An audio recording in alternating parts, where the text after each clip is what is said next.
Muy bien, querido, el texto para esta noche está aquí en Efesios capítulo 4, versículos 1 y 2. Dice así: yo pues, escribe Pablo, yo pues, preso en el Señor. Preso en el Señor. Me gusta esta expresión, porque cuando Pablo escribió la epístola, primero estaba preso, estaba en la prisión, pero también estaba preso en el Señor. Ahora, el Señor lo apresó, pero cautivándolo con su gracia, con su amor, con su misericordia. Dios no quiere soldados programados para obedecer. Dios es un Padre de amor. Él llama, Él suplica, Él toca la puerta del corazón. Como dije, muchos aceptaron la invitación, se entregaron a Jesucristo. Pablo también un día estaba huyendo del Señor, camino de Damasco, corriendo, persiguiendo a los cristianos. Se le apareció al Señor Jesucristo, lo conquistó completamente. Él le entregó la vida, le entregó el corazón. Y ahora Pablo escribe a los Efesios diciendo: yo pues, preso en el Señor, os ruego. Miren la manera linda como habla, os ruego. A veces yo me preocupo cuando en la iglesia el líder, el anciano, el diácono, quien quiera que sea, no dice os ruego, sino que parece un sargento que quiere mandar. No, la vida cristiana no es así, no es dictar órdenes, tiene que ser así. No, calma ahí. Si el apóstol Pablo, el gigante del evangelio, dice os ruego, ¿quiénes somos nosotros para andar dando órdenes? Yo pues, preso en el Señor, os ruego que andéis como es digno de la vocación con que fuiste llamado. La vocación. La vocación es el camino que Dios tiene preparado para ti. Y todos hemos sido llamados para ese camino que nos llevará a la vida eterna, finalmente a la vida eterna. Pero mientras no llegue la vida eterna, nos lleva a un camino de realización, de productividad, porque somos los que estamos conectados a Cristo y producimos frutos. Ese es el camino, la vocación para la cual fuimos llamados. Tú no fuiste llamado para el fracaso, para la derrota. Tú no viniste al mundo para vivir sufriendo, ahí pensando que en este mundo no hay lugar para ti, que eres un derrotado. No. Tú naciste desde el vientre de tu madre. Querido, desde el vientre de tu madre, tú fuiste llamado para la vocación, para el camino que Dios tiene para ti. Pero dice, eso tú solo vas a verlo como realidad en tu experiencia si te dispones a caminar. Voy a leer el texto de nuevo. Yo pues, preso en el Señor, os ruego que andéis. Porque cuando aquí está Cristo, vamos a volver al tema de la semana. Aquí está Cristo, tú estás aquí, vagas en tu mundo de dolor, de sufrimiento. Escuchas el llamado: permaneced en mí, venid a mí, y tú vienes a Cristo. Y vienes como sea, con tus derrotas, con tus defectos, con tus vicios, tu carácter deformado. Vienes arrastrándote, aunque sea, pero vienes. Cuando llegas a Jesucristo, ahora vives preso a Él, pero preso por el amor, porque Él te conquistó. Y a partir de aquí vas a andar con Él, Y Él te va a llevar ¿por dónde? Para el camino, para tu vocación, para el camino de la vida eterna, de la productividad, de la felicidad. La experiencia con Cristo es una vida de caminar con Él, de andar con Él. Ahora, en ese andar con Él, ¿alguna vez tú te has resbalado, te has caído? ¿Alguna vez cuando tú estabas caminando por ahí has tropezado? A veces hasta te has herido al caer al suelo. Claro que sí, porque yo no creo que haya un ser humano que nunca resbaló en la vida física, que nunca tropezó con una piedra y cayó. En la vida espiritual es la misma cosa. Tú estás en Cristo, tú estás con Cristo, tú estás conectado con Cristo. Tú vas a caminar, vas a andar con Él. Pero en ese andar, como estás andando en el desierto de esta vida todavía, muchas veces te puedes tropezar, muchas veces te puedes resbalar. Por lo tanto, especialmente tú que eres un baby espiritual, que acabas de nacer, acabas de ser bautizado. Ahora, tienes que aprender a andar, y ese aprender a andar no es en un mes, no es en un año. Yo tengo décadas andando con Cristo y todavía de vez en cuando me tropiezo porque encuentro una piedra en el camino de la vida espiritual. Pero ¿qué pasa? Si estás con Cristo, estás conectado a Él, aunque te tropieces, no caes. No caes porque Él te está agarrando la mano. Entonces tú te levantas, Él te levanta, Él te sigue llevando. ¿Has visto ese cuadro de la ovejita con la pierna quebrada que el buen pastor toma en sus brazos? Pues ese eres tú. La ovejita herida, la ovejita que resbaló, la ovejita que cayó. Pero ¿tú crees que el Señor Jesucristo te abandona, te deja perdido ahí? No, te levanta, te cuida, sana tus heridas, te lleva. Nunca te olvides, querido, que la vida cristiana es relación de amor con Cristo. Y nunca te olvides que tú eres precioso. Dios te ama mucho. Y no es porque te resbalaste una vez, no es porque caíste, te tropezaste una vez, que Él dice, bueno, este ya no vale. No, no, aunque estés con la pierna quebrada, Él te recoge, Él te lleva porque Él te ama. Entonces, volvamos al texto. Yo pues preso en el Señor, os ruego que andéis como es digno de la vocación con que fuisteis llamado. Tienes que andar como es digno de la vocación.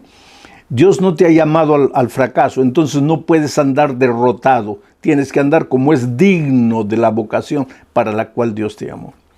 Dios no te ha llamado para que te revuelques en el pecado. Entonces tienes que andar como es digno de la vocación para la cual Dios te llamó. Tienes que vencer los vicios, vencer los pecados. Ay, pastor, no tengo fuerza. Pero ya estudiamos durante la semana un tema que te muestra que todo lo que tienes que ir es ir a Jesús con tu voluntad pecaminosa, que Él te toma en sus manos y su voluntad santa se une a la tuya y ahora tienes una voluntad santificada y esa voluntad santificada no puede conocer derrota.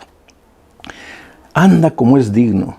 ¿Tú crees que una persona que anda como es digno de la vocación a la cual fue llamado por Cristo va a llegar a la casa, va a hablar cosas feas, horribles para la mamá, para el papá o para el hijo, para la esposa o para el esposo? No, pues. Ahora tienes que caminar como es digno de la vocación a la que fuiste llamado. ¿Tú crees que un hombre que anda conforme a la vocación como es digno, vas a llegar tarde al empleo, vas a deber por aquí dinero, por allá, irresponsable, no cumples con tus responsabilidades? No, pues ahora que has llegado a Jesucristo, al vivir con Cristo, al vivir conectado con Él, su carácter se va a transmitir al tuyo y tú vas a ir organizando tu vida, organizando tus deudas para pagar. No vas a gastar más de lo que recibes, porque ¿cómo vas a pagar las deudas si vives gastando más de lo que recibes? Ay, pastor, pero que usted no sabe mis necesidades. No, pues el problema no es las necesidades. Yo he aprendido desde niño un principio que mi padre me enseñó. Si recibes 10, no puedes gastar 11. Porque si gastas 11, ¿1 de dónde sale? Ahí está la deuda. Y el próximo mes son 2, y el otro mes son 10, y el otro mes son 100, y el otro mes son 1000. Entonces, ¿pero cómo te organizas? Ah, pues cuando estás en Cristo, cuando estás seguro del amor de Cristo, ya no tienes que comprar una ropa simplemente porque te gustó, simplemente porque tus ojos se agradaron. No, ahora cuando estás en Cristo, con paz en tu corazón, vas a hacer las cosas con conciencia. Él te va a ayudar a organizarte y vas a salir de los problemas de la deuda. En primer lugar, porque ahora que estás en Cristo, andando como es digno de la vocación a la que fuiste llamado, cuando recibes tu sueldo, lo primero que vas a hacer es separar lo que es de Dios. Y eso que te queda, eso va a ser rebendecido. La Biblia dice, vas a recibir bendiciones hasta que sobreabunde. Los cielos se abrirán y el poco o el mucho dinero que te queda en la mano se va a multiplicar y vas a salir de las deudas. Dios tiene un plano maravilloso para ti y Él quiere que tú aprendas a andar como es digno de la vocación a la que fuiste llamado. Pero ahora entramos al versículo 2. ¿Cómo se anda como es digno de la vocación a la que fuimos llamados? Con toda humildad y mansedumbre, soportándoos con paciencia los unos a los otros, en amor. ¿Quién es amor? ¿Quién es el amor? Dios. Ahora mira, vas a andar como es digno de la vocación a la que fuiste llamado, pero vas a andar con humildad y mansedumbre. La mansedumbre y la humildad son dos hermanas que van agarraditas de la mano. Para ser manso necesitas ser humilde, pero si eres humilde vas a ser manso. Vas a caminar, esas dos cualidades, esos dos aspectos de tu carácter van a andar juntos. Y entonces vas a aprender a convivir en armonía. Dice aquí, con toda humildad y mansedumbre, soportándoos. Esa palabra soportar requiere paciencia. ¿Tú crees que Dios te soporta a ti o no? ¿Cuántas tonterías hacemos en la vida? ¿Cuántas veces prometemos, nunca cumplimos? Pero Dios nos soporta, quiere decir. Y ahora que has sido llamado para andar como es digno de la elevada vocación a la que fuiste llamado, pues vas a aprender a tener paciencia con las personas. Un consejo, te voy a dar un consejo. En primer lugar, tú tienes que entender que las personas son como ellas son. Tú no puedes querer que las personas sean como tú quieres que sean. Ahora, tú eres así como eres. ¿Y acaso las personas no te aceptan como eres? ¿Acaso Dios no te acepta como eres? Entonces, si el mundo te acepta a ti como eres, ¿tú por qué quieres que todas las personas hagan las cosas como tú quieres? ¿Por qué tú quieres que todos se adapten a ti? ¿Por qué no estás un poco dispuesto a adaptarte a las otras personas? Yo siempre digo que vivir y ser feliz y vivir en armonía y en paz con las personas es la cosa más fácil de la vida. Ahora tú me vas a decir, pastor, para usted será porque está rodeado de gente buena. No. Para ti también, aunque estés rodeado de gente mala, querido.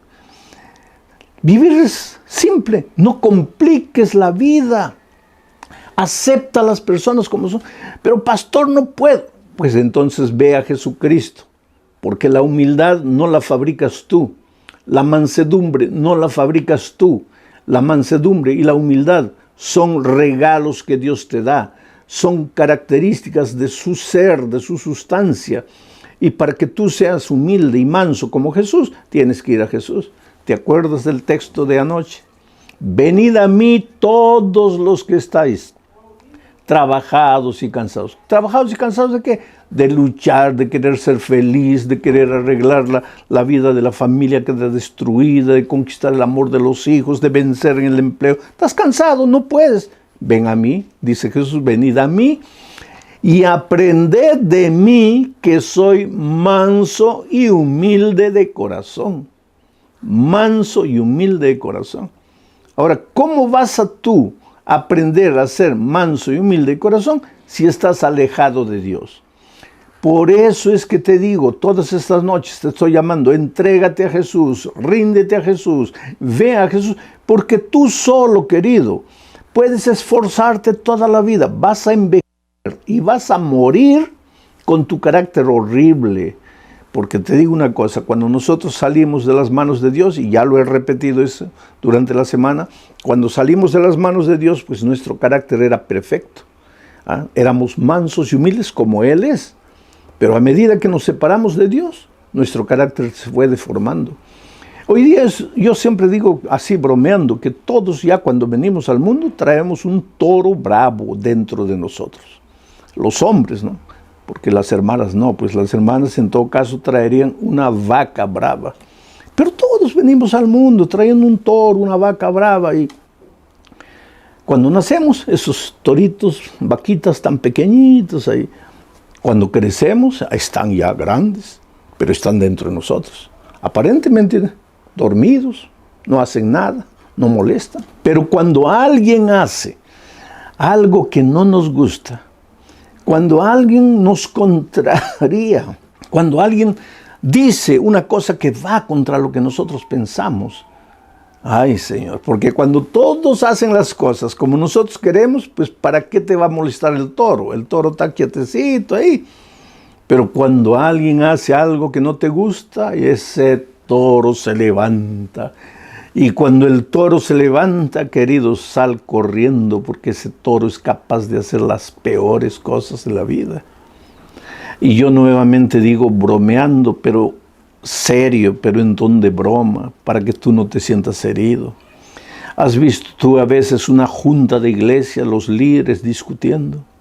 Ahí está el toro pastor, pero ahí también está el toro anciano. Y al otro lado está la vaca tesorera. Disculpen el lenguaje coloquial, bien de pueblo que estoy usando, pero para ilustrar, para que ustedes entiendan. Ahí ustedes han visto el toro pastor con el toro anciano cabeceando. Dime sí o no. Toro anciano contra vaca tesorera. ¿Dónde está la humildad? ¿Dónde está la mansedumbre? Y lo bonito es que todos queremos ir al cielo. Ahora, vamos a ir al cielo con ese carácter. ¿Tú crees que el cielo va a estar lleno de toros bravos y vacas bravas? No, toro ni vaca brava no van al cielo. Van a tener que morir en esta tierra, querido. Porque cuando Juan ve en visión a los redimidos, los ve siguiendo al Cordero por donde quiera que el Cordero va. ¿Y quién es el Cordero? El Señor Jesucristo. Están andando con el Cordero. ¿Y qué dice Pablo en el texto de hoy? Que debemos andar con el Señor, conforme es digno a la santa vocación a la que fuimos llamados. Entonces en el cielo los redimidos están andando con el Cordero. ¿Cómo van a andar con el Cordero en el cielo si no han aprendido a andar con Él en la tierra? Por eso en esta tierra tenemos que aprender a andar con Jesús. Ahora, dice que Juan ve en la frente de los redimidos escrito el nombre del Padre y el nombre del Cordero. ¿Y qué significa el nombre de una persona en la Biblia? Su carácter. Quiere decir que los redimidos estarán en el cielo porque reflejarán el carácter de Jesucristo, porque han aprendido a ser mansos y humildes de corazón. Entonces, mi querido hermano, si tú estás en la iglesia, eres un líder, eres un anciano, eres un tesorero, lo que sea, y en la junta de iglesia estás peleando, no, que esto, que aquello, que lo otro, pareces un toro bravo. ¿Cómo es que vas a andar con Jesús reflejando su carácter en el reino de los cielos? A veces nosotros entendemos mal las cosas, querido. Pero yo guardo el sábado, yo cumplo la ley, yo no salgo, yo no entro, yo no como, yo no hago. Pero ¿y tu carácter? ¿Tu carácter? Ahora, yo no estoy diciendo que en esta vida tienes que pisar los mandamientos de Dios y comer lo que quieres, como quieres. No, tú tienes que andar como es digno de la elevada vocación a la que fuiste llamado. Tienes que vestirte como un hijo de Dios, tienes que alimentarte como un hijo de Dios, tienes que conducirte como un hijo de Dios, pero lo más importante de todo es la humildad y la mansedumbre. Tu carácter.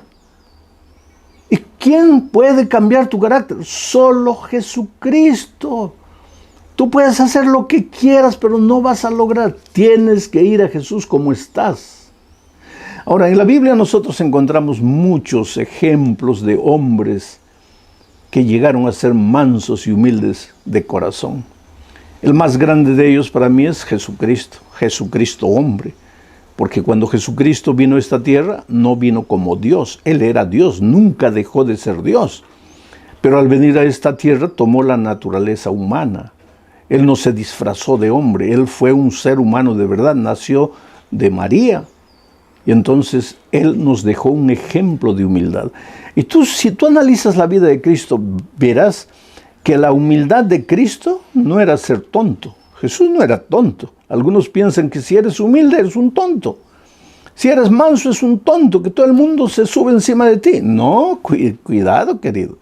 Mansedumbre y humildad no tiene que ver nada con ingenuidad y tontería. Entonces, ¿qué es la mansedumbre? Tú ves las cosas erradas. Tú ves y no tienes miedo de denunciar las cosas erradas, porque si tú ves que hay algo que no está funcionando, tienes que decirlo. Si hay algo que está incorrecto, tienes que decirlo, pero de manera mansa, con palabras suaves, sin herir a las personas, sin golpear a las personas. Tú no puedes usar la Biblia, la verdad, con un palo en la mano para dar golpes a todos los que no creen como tú. Tú tienes que aprender a ser manso. A veces cuando tienes que denunciar a alguien su pecado, tienes que hacerlo con lágrimas en los ojos, con mansedumbre en la voz. Y esa persona, ¿te acuerdas tú de David con Natán? David no se daba cuenta o no quería darse cuenta del pecado que había cometido. Y era de aquellos que estaba en pecado, había cometido pecado, escondió su pecado, guardó su pecado, pensó que nadie le iba a descubrir. Pero Dios le envió al profeta Natán. Y el profeta Natán no le dijo, tú eres un pecador miserable, adúltero, asesino. No. Miren la sabiduría de Natán. ¿Qué le dijo Natán a David? Le dijo, Señor, ayúdame, he venido a pedirte un consejo. A ver, el rey pues cree que es el que da consejos, el que lo sabe todo. A ver, dime, ¿qué quieres que te ayude? Y Natán le dice, mira, en una ciudad había un hombre pobre que tenía una sola ovejita. Y había un hombre rico que tenía muchas ovejas. Y una vez vino una persona a visitar al hombre rico. Y el hombre rico, en lugar de tomar una de las miles de ovejas, agarró la única ovejita del hombre pobre y la mató para dar de comer a su amigo. Oh señor rey, dime, ayúdame, ¿qué debemos hacer? Y el rey se encolerizó, porque nosotros somos listos para ver el pecado del otro, ¿no? Y dijo así, con el rostro rojo, ese rico que mató la oveja del hombre pobre debe morir. Y ahí el profeta, con lágrimas en los ojos, con dulzura en la voz, le dice, oh mi rey, tú eres ese hombre rico.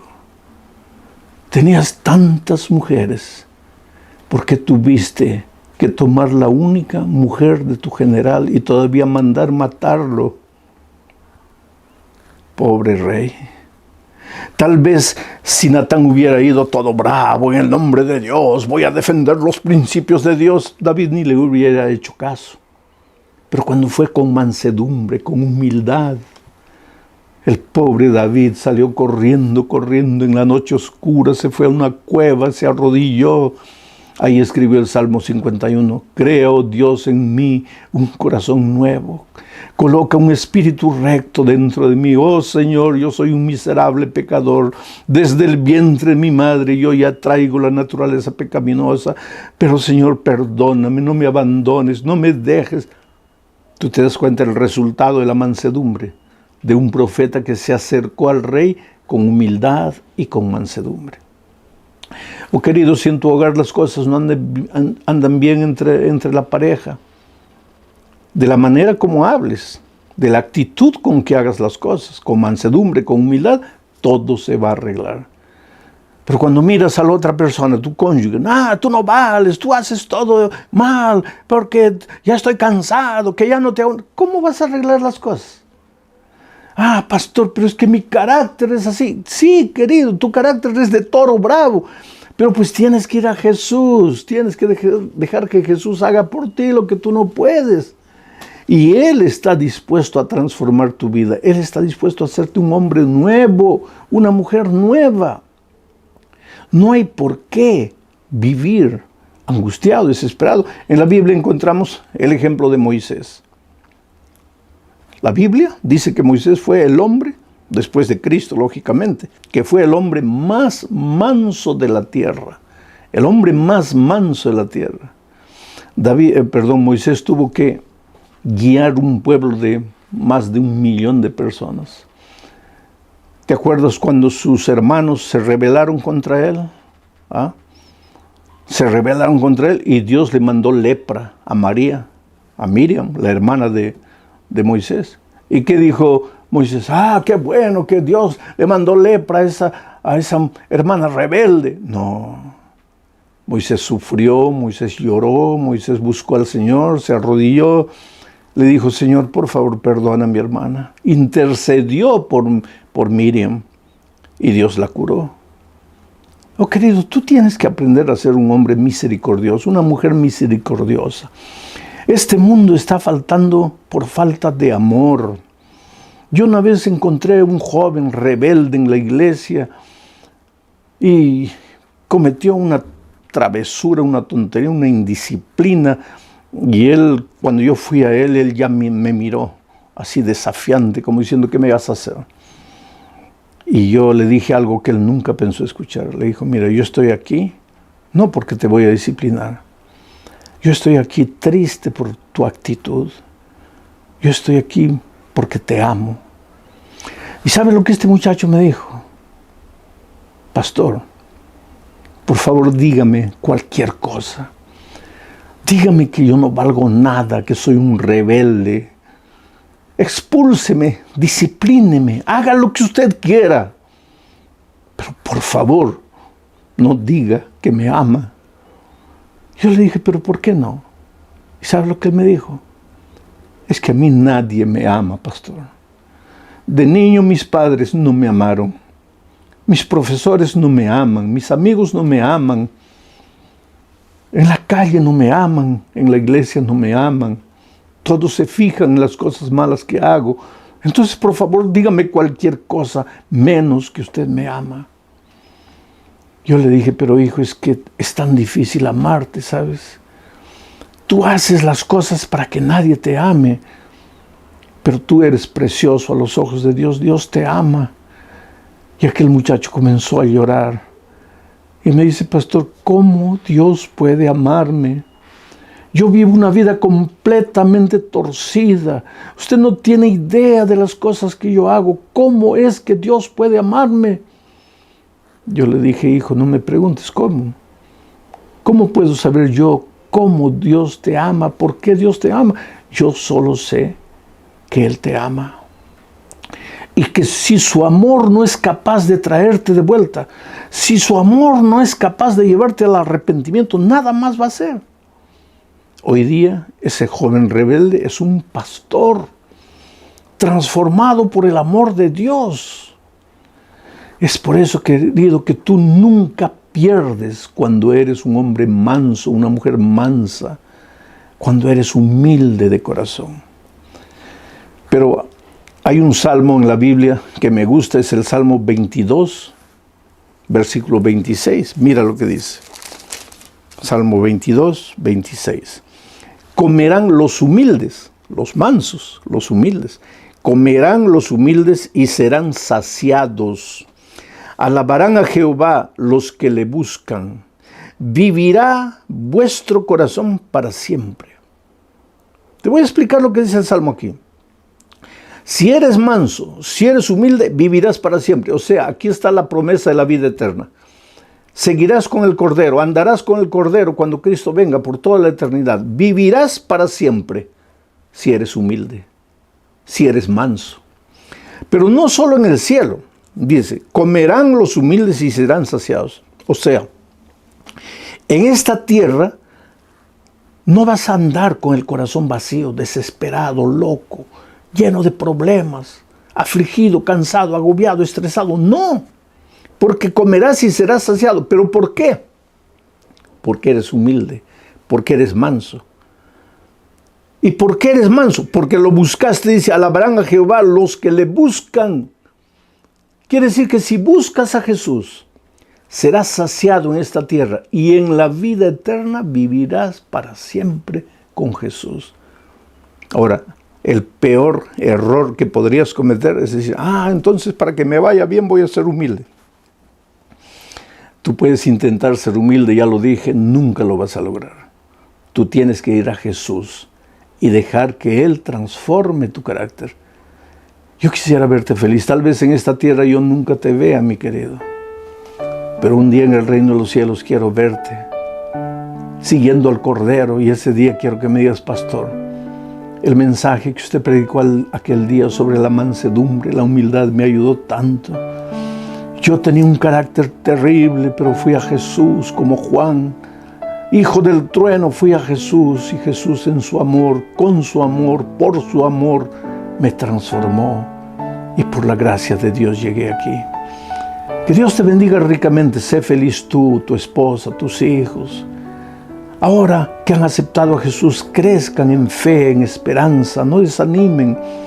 Los dolores de este mundo pronto pasarán, las dificultades pasarán, este problema del coronavirus va a pasar, el desempleo va a terminar, Dios te va a bendecir, no tengas miedo, ahora estás bajo las alas del que no conoce derrota. Romanos capítulo 15, versículo 5, dice así: pero el Dios de la paciencia, mira, Dios, el Dios del amor, el Dios de la paciencia, el Dios de la paz. Hay muchas maneras como podemos describir a Dios. Quiere decir, es un solo Dios de quien va la vida, sale la paz, sale la justicia, sale la paciencia. Aquí Pablo lo llama el Dios de la paciencia. Pero el Dios de la paciencia y de la consolación os dé entre vosotros un mismo sentir según Cristo Jesús. Un mismo sentir. A la familia, toda la familia, padre, madre, hijos, un mismo sentir. Una familia unida, una empresa unida, una iglesia unida, una sociedad unida. Pero eso es solamente cuando el Dios de la paciencia nos da su paciencia, porque no es fácil vivir en unidad. Tal vez en este momento estoy predicando para una familia desunida, una familia que está ya a la orilla del divorcio, y están pensando hasta en separarse. Y muchas veces la pareja se pregunta, ¿pero por qué? En el fondo nosotros nos amamos, pero ¿por qué no logramos vivir en armonía? ¿Por qué? Y a veces uno le echa la culpa al otro, el otro le echa la culpa al otro, y echándose la culpa no se arregla nada. ¿Sabes cuál es el problema? Porque una pareja que se ama vive desentendiéndose, porque no basta el amor de uno por el otro. Se necesita el amor de Dios, el amor del Dios de la paciencia. Se necesita la paciencia de Dios. Ahora mira lo que Pedro dice: el Dios de la paciencia y de la consolación. Quiere decir que si en este momento estás triste, Dios viene y te consuela. Si estás desesperado, Él viene y te consuela. Yo digo, bienvenidas las lágrimas, si es el Señor Jesús que va a venir y con su mano maravillosa va a enjugar mis lágrimas y me va a consolar. El Dios de la paciencia te consuela, te entrega su sentimiento llamado paciencia para que ustedes todos vivan en armonía, dice. Ahora, ¿qué es paciencia? Es esperar. La persona paciente no reacciona sin pensar, demora para reaccionar, espera, observa, contempla, analiza, no explosiona por cualquier cosa. Hay gente que en un momento de impaciencia dice improperios, agrede, hiere, dice cosas que la misma persona nunca quiso decir, pero después se arrepiente, llora, pide perdón, pero ya arruinaste todo. La vida es como un papel en blanco. Si tú agarras y lo estrujas, después te arrepientes y lo planchas, ya lo malograste ya. Por eso dice la palabra de Dios aquí, que el Dios de la paciencia está dispuesto a darnos su paciencia. ¿Para qué? Para no estar arrepintiéndonos de las cosas que dijimos, para no arrepentirnos de las cosas que hicimos, para pensar, para contener nuestra ira propia de la naturaleza pecaminosa, porque ya les dije que después que el pecado entró, pues todos nos apartamos de Dios, nuestro carácter se deformó, ahora somos hombres impacientes, iracundos, rabiosos. Ahora, esta semana estamos estudiando los temas bajo el título de Conectados con Jesús. Bueno, aquí estamos, lejos de Dios, impacientes, iracundos, pero cuando vamos a Jesús, cuando somos justificados, cuando nos conectamos a Jesús, ¿qué pasa? La paciencia del Dios de la paciencia se transmite a nosotros. Entonces nosotros comenzamos a aprender a ser pacientes. Y al aprender la paciencia, nuestro hogar pues va a ser feliz. Vamos a ser felices en el trabajo, en el empleo, en la empresa, porque muchas veces por causa de nuestra impaciencia perdemos el empleo. ¿Cuánta gente está arruinada en la vida solamente por ser impaciente? A veces, si tú tuvieras un poquito de paciencia, las cosas sucederían en su tiempo exacto y no tendrías que lamentar, no tendrías que llorar. Pero hay otro texto de la Biblia que describe la paciencia de Dios, y me refiero a Éxodo capítulo 34, versículo 6. Y pasando Jehová por delante de él, de Moisés, proclamó, Jehová, Jehová, Moisés, ¿no? Proclamó Jehová, Jehová, fuerte, misericordioso y piadoso, tardo para la ira, o sea, paciente, tardo para la ira, y grande en misericordia y verdad. ¿Por qué Dios es paciente? Porque Dios es amor, porque Dios es misericordia, y por eso tiene paciencia, espera. Ahora, si Dios no nos tratara con paciencia, con misericordia, ya estaríamos muertos, fulminados, porque la propia Biblia declara que la paga del pecado es la muerte. Ahora, si la paga del pecado es la muerte, y nosotros todos hemos pecado, cada día pecamos, sabemos lo que no debemos hacer, le prometemos a Dios que no vamos a volver a hacer, tomamos decisiones una y otra vez y sin embargo volvemos a caer en el mismo pecado. Ahora, si Dios cumpliera lo que está establecido como un principio de vida, la paga del pecado es la muerte, todos nosotros estaríamos muertos. Pero cuando Moisés vio a Dios en el Sinaí, lo describió como el Dios de la paciencia, tardo para irarse, tardo para irarse. Por ejemplo, mucha gente me pregunta, pastor, ¿pero cuándo va a venir Jesús? Yo siempre les digo, queridos, estamos caminando en el desierto de esta vida, en dirección a la casa de nuestro Padre, de donde nunca deberíamos haber salido. Así como el hijo pródigo un día dejó la casa del Padre y después sufrió, lloró, padeció, pasó hambre, comió hasta la comida de los puercos, y ahí en la miseria y en su dolor se acordó y dijo, ¿cuántos jornaleros en la casa de mi Padre tienen que comer y yo aquí muriendo de hambre? Pero yo le preguntaría al hijo pródigo, ¿y por qué te saliste de la casa del Padre? Y nosotros también, queridos, en este mundo no es nuestro hogar. Nosotros no hemos nacido para perecer en este mundo. Nosotros somos peregrinos y advenedizos. Somos inmigrantes. Nuestro verdadero país está en el cielo. Nuestra verdadera casa es la casa del Padre, de donde nunca deberíamos haber salido. Hoy día, caminando en el desierto de esta vida, pues somos heridos muchas veces, perdemos la familia, estamos sufriendo de la pandemia, perdiendo el empleo, tantas dificultades, la gente nos traiciona, la gente nos agrede, hay muchachos jóvenes, la sociedad coloca preconceptos encima de ellos. En fin, este mundo es injusto, este mundo es cruel, tenemos que reconocer, pero nosotros estamos caminando a nuestro hogar.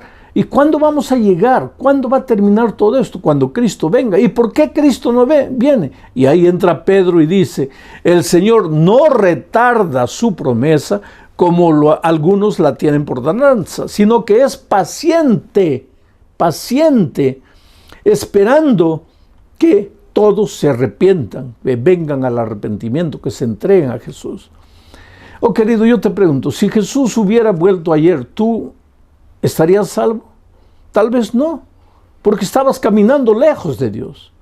Y como Dios te ama, porque Dios te conoce personalmente. A veces cuando la vida te golpea, tú puedes pensar, ¿dónde está Dios? Dios se olvidó de mí. No, querido, tú estás en la palma de las manos de Dios. Dios conoce dónde vives, lo que tienes, lo que no tienes, si te duele la cabeza, si estás triste, si estás con ganas de llorar. Dios conoce tu vida. Él te ama, te acepta como eres. Entonces en ningún momento pienses que Él se olvidó de ti. Y si Él no ha venido todavía es porque tú eres importante, porque Él te ama. Porque cuando Cristo venga y lleve a sus redimidos al cielo, Él quiere llevarte a ti. Y no solo a ti, quiere llevar a tu esposa, a tus hijos. Y si en este momento estoy predicando por una esposa e hijos que están en la iglesia, pero el esposo no, y estos días tú como esposo estás escuchando así medio desconfiado, yo quiero decirte que Jesús viene, va a llevar a tu esposa y a tus hijos, pero quiere llevarte a ti también, porque tú eres importante para Dios, Dios te ama, tú no te dabas cuenta tal vez, tú estabas tan ocupado trabajando en las luchas de la vida, o tal vez tan absorto por los placeres de este mundo que no te dabas cuenta. que Jesús está corriendo atrás de ti y Dios está usando el instrumento llamado tu esposa, tus hijos, para llegar a tu corazón. Y en esta noche no son mis palabras las que te están llegando al corazón, son las palabras de Dios. Yo soy apenas una herramienta en las manos de Dios para tocar tu corazón.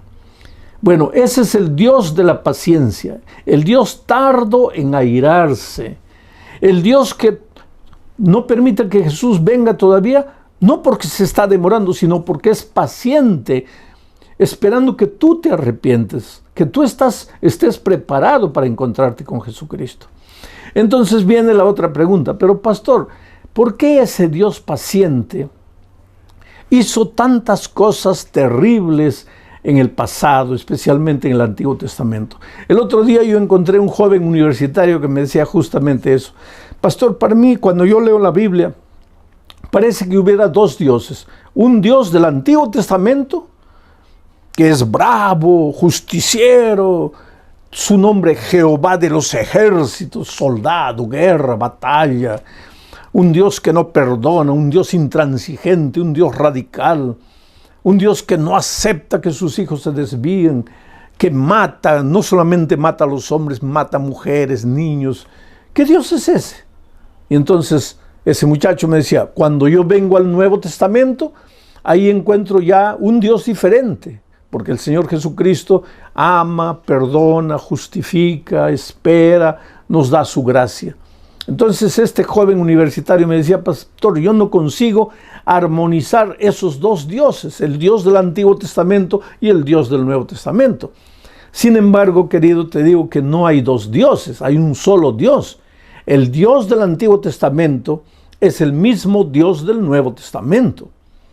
El Padre y el Hijo son el mismo Dios, el Espíritu Santo junto con ellos. Pero entonces ¿por qué parece que son diferentes?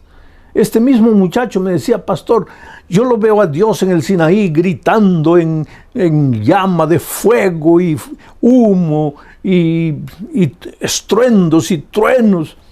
Y en el Nuevo Testamento yo lo veo al Señor Jesús muriendo en la cruz del Calvario, diciendo, perdónalos porque no saben lo que hacen. Parece que el Dios del Nuevo Testamento es paciente, pero el Dios del Antiguo Testamento es impaciente. Pero ¿cómo impaciente? Si acabamos de leer el texto de Éxodo que dice que Moisés vio a Dios y lo describió tardo para la ira. Pero si es tardo para la ira, ¿por qué hubo tanta matanza en el Antiguo Testamento? Esa es una cosa que mucha gente no entiende, mucha gente se preocupa y mucha gente se intriga. Pero yo voy a tratar de explicarte en este momento. Vamos a leer Génesis capítulo 15, versículo 16. Y en la cuarta generación, a la cuarta generación volverán aquí, porque aún no ha llegado a su colmo la maldad del amorreo. Mira, esto le dijo Dios a Abraham, porque Dios le prometió a Abraham que le daría la tierra prometida, le daría Canaán, donde vivían los amorreos, los filisteos, los jebuseos, todos ellos, toda Canaán. Entonces, ya estaba demorando mucho tiempo, porque así somos los seres humanos, impacientes. Mientras Dios es el Dios de la paciencia, nosotros los seres humanos somos los hombres de la impaciencia. Todo lo queremos ahora, y por quererlo ahora a veces nos metemos en problemas. No tenemos paciencia para esperar. Entonces Abraham le pregunta a Dios, pero Señor, ¿cuándo? No? Ya nos has prometido, le has prometido a tus hijos que nos vas a llevar a la tierra prometida. ¿Cuándo va a ser eso? Y mira lo que le dice Dios, hijo, a la cuarta generación, no ahora, a la cuarta generación, o sea, falta 4 generaciones, ahí yo los voy a traer. Y Abraham tal vez pregunta, pero Señor, ¿por qué solo a la cuarta generación? Y Dios le responde, porque todavía no se ha llenado la medida de la maldad del amorreo. Porque todavía, dice, porque todavía no ha llegado a su colmo la maldad del amorreo. No ha llegado a su colmo. Quiere decir que Dios estaba teniendo paciencia con el amorreo. No lo quería sacar todavía de la tierra. Pero ¿quién era el amorreo? ¿Cómo vivía el cananeo, la gente de esa tierra? ¿Cómo vivía? Mira, para leer eso, para entender eso, tenemos que leer Levítico capítulo 18, en los versículos 1, 2 y 3, mira lo que dice. Habló Jehová a Moisés, diciendo, cuando iban a entrar a Canaán, a la tierra prometida. Habla a los hijos de Israel y diles, yo soy Jehová vuestro Dios. No haréis como hacen en la tierra de Egipto, en la cual morasteis, ni haréis como hacen en la tierra de Canaán, a la cual os conduzco, ni andaréis en sus caminos. Esto es interesante. Antes de entrar a Canaán, Dios le dice a Moisés, dile al pueblo que no practiquen las obras que hacían los egipcios de la tierra de donde vinisteis, pero que tampoco deben hacer las obras que hacen los cananeos en la tierra a donde ustedes están yendo ahora. ¿Y qué es lo que los cananeos hacían de tan horrendo? Para entender eso tendrías que leer todo el capítulo 18 de Levítico. Yo no tengo tiempo para leer, pero tú después lee y vas a ver los más terribles de pecados, ¿sabes? Los cananeos habían llegado al colmo, a lo peor de lo peor.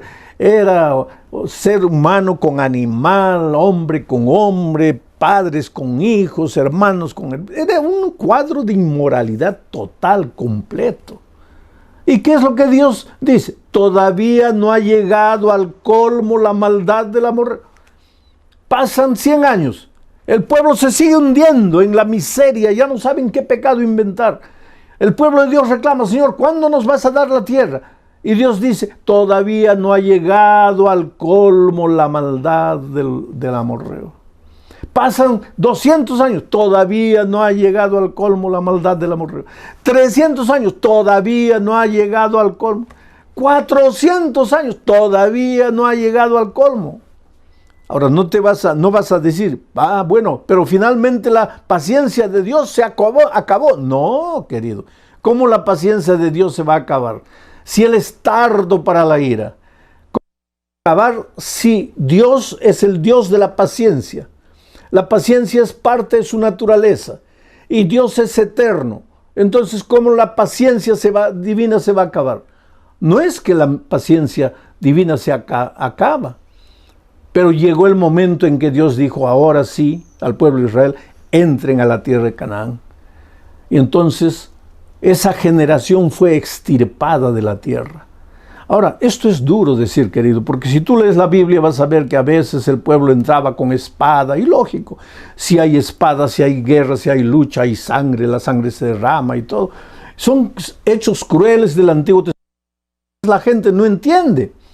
Pero te voy a decir, en ese tiempo el clima era de guerra, así vivían las naciones, guerreando, peleando una contra otra, quitándose el territorio, matándose, era la cultura de su pueblo. Hoy día para nosotros nos parece horrendo, nos parece grotesco, porque nuestra cultura es diferente de esos días.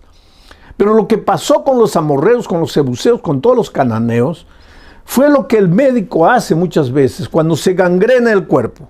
Comienza la gangrena a subir. ¿Y qué hace el médico? El médico llama al paciente y dice, mira, si no paramos con la gangrena, esta gangrena se va a apoderar de todo tu cuerpo y vas a morir. Entonces, aunque sea lamentable, vamos a tener que amputarte el brazo. Te vamos a tener que cortar el brazo. Y se procede a la cirugía y se le amputa el brazo. Ahora, ¿es ideal que un brazo sea cortado del cuerpo? No, no es lo ideal. Pero es lo mejor para salvar al resto del cuerpo.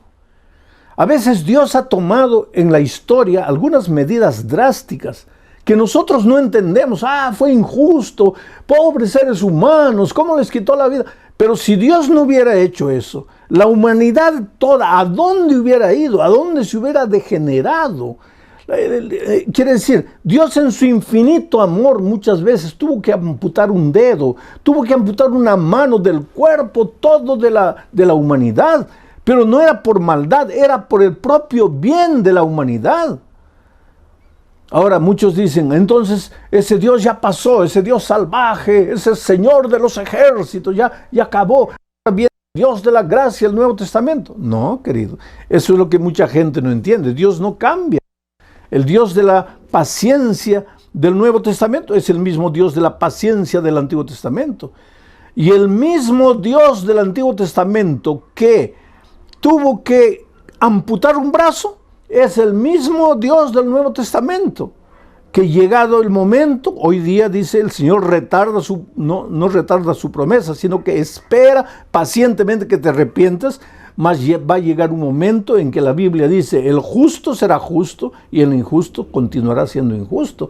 Quiere decir, la puerta de la gracia se cerrará y Cristo vendrá a esta tierra. Entonces vi el cielo abierto. Esta es una visión de Juan, de la segunda venida. El cielo abierto, y he aquí un caballo blanco. El que lo montaba se llamaba Fiel y Verdadero. ¿Quién es este? Jesucristo. Y con justicia juzga y pelea. ¿Quién es este? Cristo, el Cristo de la gracia, el Jesús de la misericordia, del amor, de la longanimidad, pero viene con justicia para pelear. Esto es interesante. El versículo 12 dice, sus ojos eran como llama de fuego. En el Sinaí no había fuego. Viene Jesús por segunda vez, sus ojos son como llama de fuego. Y había en su cabeza muchas diademas y tenía un nombre escrito que ninguno conocía sino él mismo. ¿Quién es este? Es Jesús. Estaba vestido de una ropa teñida en sangre. Mira, cuando Jesús viene vestido en una ropa teñida en sangre. Y su nombre es el Verbo de Dios. ¿Quién es el Verbo de Dios? En el principio era el Verbo y el Verbo era con Dios y el Verbo era Dios, es Jesucristo.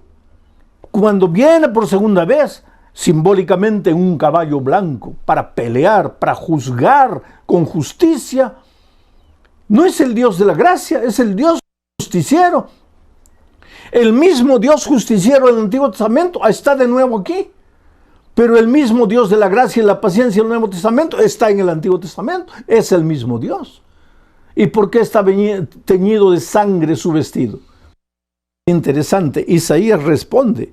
Isaías capítulo 63, versículo 1 al 3, responde. Mira, ¿quién es este que viene de Edom, de Bosra, con vestidos rojos? Este, hermoso en su vestido, que marcha en grandeza, en la grandeza del poder. Mira cómo combina la descripción con la descripción de Juan en Apocalipsis. Este hermoso en su vestido que marcha en la grandeza de su poder. Y ahí responde Dios, yo, el que hablo en justicia, grande para salvar. El mismo Dios en Apocalipsis. Y entonces el profeta pregunta, ¿por qué es rojo tu vestido y tus ropas como el del que ha pisado en lagar? Y entonces responde el Dios, solo el lagar. ¿Y a qué se refiere el lagar? La humanidad, a los hombres impiedosos que no han aceptado el mensaje de la gracia de Cristo. Yo he pisado solo el lagar y de los pueblos nadie había conmigo. Los pisé con mi ira y los hollé con mi furor y su sangre salpicó mis vestidos y manché todas. Oh, querido, qué cosa maravillosa. Es interesante esto. Hoy es el día de buena nueva. Oh, cómo Dios te ama, querido. Cómo Dios te tiene paciencia. Cómo Dios soporta todo lo que haces. A veces vienes a la iglesia, después te pierdes 2, 3 meses en la miseria del pecado. Cuando todo te va mal, cuando nada te sale bien, regresas arrepentido, llorando, y Dios te acepta con los brazos abiertos. ¿Por qué? Porque la puerta todavía está abierta. Como la puerta de la gracia está abierta, tú puedes entrar, pero al mismo tiempo puedes salir. Pero un día dice la palabra de Dios que la puerta de la gracia se cerrará. Y el que está adentro, pues ya estará adentro. Y el que quiere entrar ya no podrá entrar. Pero hoy todavía la puerta de la gracia está abierta. Y Dios te llama. Porque tú vales mucho, querido, con ese carácter terrible que tienes, así impaciente, así peleador, discutidor, egoísta, mentiroso, orgulloso. Tú eres lo más precioso que Dios tiene en esta vida. Y si en este momento tú estás sufriendo, no es porque Dios te está castigando, No es porque Dios se olvidó de ti. ¿Cómo se va a olvidar de ti? Si Dios sabe cuando un cabello cae, si Dios sabe cuando un pajarito muere, tú vales mucho más que un cabello.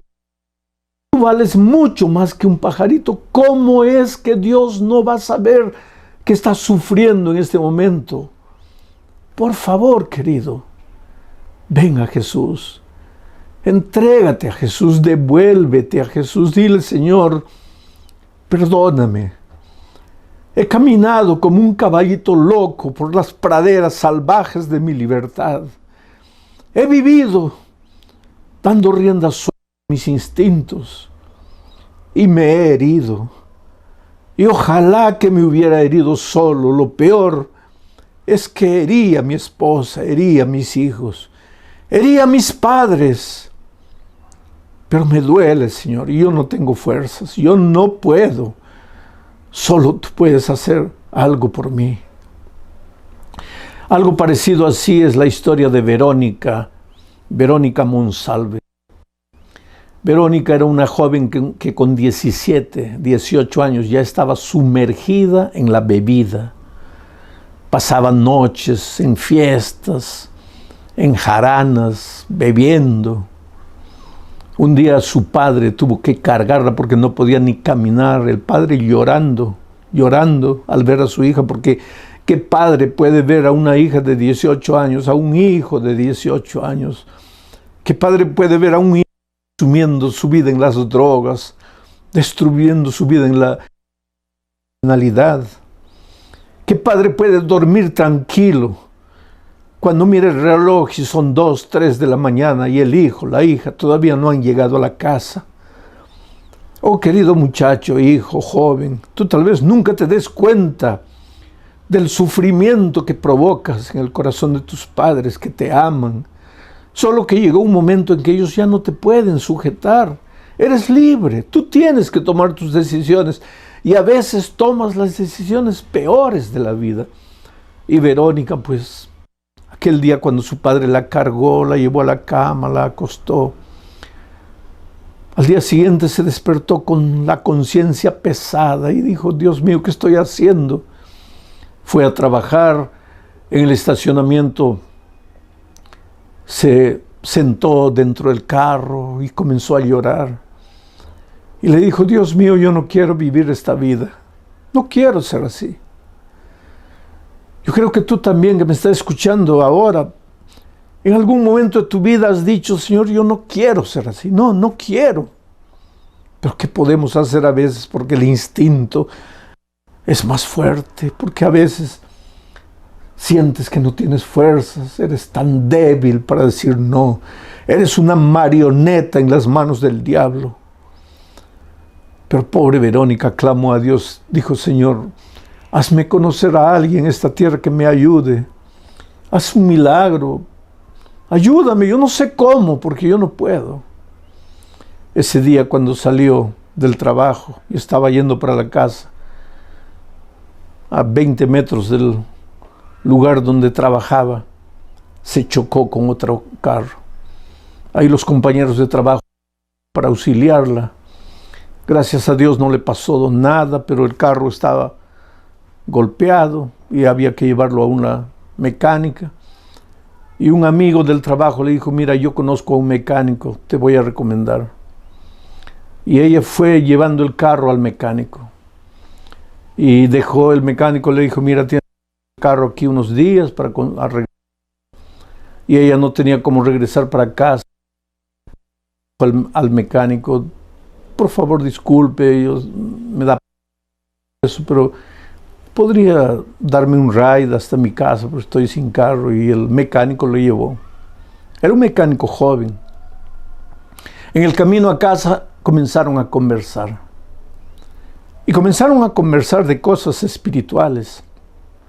Y ella abrió su corazón y le contó las luchas de su vida. Le contó el vacío que se apoderaba de su corazón. Le contó que ella quería cambiar de vida, pero que no tenía fuerzas, no podía. Y por esas cosas de la vida, ese mecánico joven, soltero, era un fiel miembro de iglesia, un cristiano, y le habló de Jesús. Y comenzaron a estudiar la Biblia. Y en poco tiempo después ellos comenzaron a noviar. Pero ella comenzó a estudiar la Biblia y se bautizó. La muchacha que nunca podría cambiar de vida, pero que se encontró con Jesucristo. Y yo te digo una cosa, cuando tú te encuentras con Cristo, no hay nada en tu vida que no pueda transformar. Jesús solo no puede hacer una cosa: forzarte la voluntad. Él no puede derribar la puerta de tu corazón y entrar por la fuerza. Él dice en Apocalipsis: yo estoy a la puerta y llamo. Si me abres la puerta, entraré a ti, seré contigo y tú conmigo. Pero ¿cuántas veces Jesús se cansa de tocar la puerta y se va porque tú no le abres? Ahora yo te pregunto esta noche, ¿hace cuánto tiempo el Señor Jesucristo te está llamando? Te está suplicando, te está diciendo: hijo, estoy teniendo paciencia contigo. Y por favor no tengas miedo, porque yo no te estoy diciendo que mi paciencia se va a acabar. No, mi paciencia es eterna, nunca se va a acabar. Pero es que tú tal vez te vas a endurecer a tal punto que no te vas a querer más arrepentir. Mi palabra ya va a rebotar de tu corazón de piedra. Es por eso que hoy es el día de una nueva, hoy es el día de salvación. Es por eso que no tienes que dejar tu decisión para mañana. El otro día yo estaba en una iglesia y vi una discusión. Había una madre cuyo hijito tenía 12 años, 11 para 12 años, y la madre quería que el niño se bautice porque el niño quería ser bautizado. No era un niño, un jovencito. Quería ser bautizado, pero la madre quería. Pero el padre era primer anciano de iglesia, el padre no quería. Entonces me llamaron a mí y el pastor estaba ahí. El pastor decía: bueno, si la madre quiere y el niño quiere, pues bautícense. Pero el padre decía: no pueden bautizarse. Entonces me llamaron a mí. Y yo les pregunté: ¿y por qué no? ¿Por qué tú crees que él no puede bautizarse? Y él me dice: porque él todavía no hace las cosas bien hechas. Y yo le pregunté: pero a ver, dime una de las cosas que no hace. Dime una de las travesuras. Me dice: por ejemplo, él no arregla su cama cuando se levanta. Y la esposa que estaba ahí lo mira al esposo anciano y le dice: pero querido, tú tampoco arreglas la cama. Quien arregla la cama soy yo. Y tú ya estás bautizado y todavía eres anciano de iglesia. Querido, es una situación interesante. Pero te digo una cosa, mira. La experiencia de un muchachito de 11 años, él puede tener una experiencia cristiana, pero nunca va a ser la experiencia cristiana de mí, con la edad que yo tengo. Porque ese muchachito se puede bautizar con 10, 11, 12 años, si los padres lo van a apoyar en la fe. Pero mañana, después del bautismo, seguramente que va a estar subiendo a un árbol de mangos a recoger mangos. Ahora, si a mí me ves mañana subiendo un mangueral para recoger mangos, pues llévame al manicomio porque estoy loco. ¿Qué te quiero decir? La experiencia de un viejo es la experiencia de un viejo. La experiencia de un jovencito es la experiencia de un jovencito. Pero Dios llama a los jovencitos, y cuando un muchachito que ya tiene conciencia, ya tiene noción de lo que es malo, de lo que es bueno, ya tiene noción de quién es Jesús, qué es la palabra de Dios, y quiere bautizarse, no hay problema para que se bautice. Así que tú, jovencito, si estás pensando bautizarte, bautízate. Y tú, querido joven, hermano adulto, si sientes que el Espíritu de Dios te está llamando, toma tu decisión esta noche. Hazlo en el nombre de Jesucristo. Mientras estoy orando, tú expresa tu decisión ahí donde estás.